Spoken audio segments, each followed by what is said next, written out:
Dalam fotografi, semuanya dimulai dari internal kontrol. Percaya bahwa pada nasib dan hasil akhir itu dimulai pada diri kita sendiri, bukan sekedar kebetulan. Sama seperti teori Maslow, aktualisasi itu puncaknya. Jika kita tidak punya motivasi dari dalam, sama halnya seperti moto tanpa pakai perasaan. Hasilnya ada, tapi pesannya tidak terasa.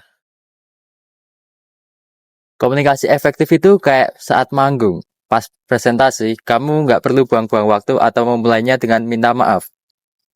Tatapan mata, antusiasme yang terkendali, dan audibilitas yang jelas. Kalau kamu aja ragu sama dirimu sendiri, gimana audiens mau dengerin?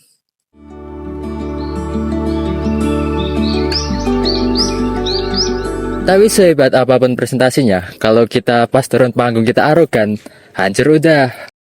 Etiket itu penjaga ritmenya, menjaga perasaan orang lain, mempunyai empati, dan tidak memonopoli pembicaraan orang lain. Magic word seperti kata tolong, maaf, dan terima kasih. Hal sesederhana itu justru yang bikin relasi sosial kita bertahan. Dan pas kita masuk ke tahap diskusi, di situ kedewasaan diuji. Diskusi itu menukar informasi secara teratur buat dapat keputusan bersama, bukan ajang saling debat tanpa isi. Kita butuh thinking head. Pakai topi putih buat lihat data, pakai topi merah buat emosi, pakai topi hijau buat kreativitas. Membangun pemahaman dari omongan orang lain, bukan sekedar memotong. Jadi semua teori ilmu komunikasi ini bukan cuma sekedar tugas kuliah. Hai bro. Bayangin 5-10 tahun dari sekarang. Pas gue udah punya perusahaan komersial fotografi, punya gue sendiri. Oke, nah pas gue juga udah sukses bareng band gue, berdiri di hadapan ribuan penonton di atas panggung. Beda jalur sih, tapi fondasinya sama. Ketika perusahaan gue lagi sepi klien, dan lo di panggung lagi sepi penonton, bahan bakar utamanya itu motivasi dalam diri kita. Betul sih.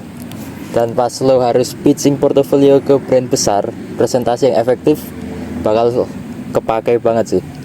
Gak ada waktu buat nervous, terus intonasi dan bahasa tubuh lo itu harus meyakinkan ke brand besar itu. Begitu juga dengan lo dan band lo. Etiket itu senjata utama. Cara lo networking, jaga apresiasi, dan kepercayaan orang lain.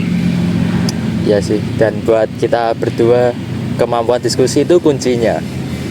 Cara gue nyatuin kepala anak-anak band pas lagi manggung, atau pas lo nyari titik buat fotografi sama art director lo. Fokus dan biarkan pesannya berbicara sendiri.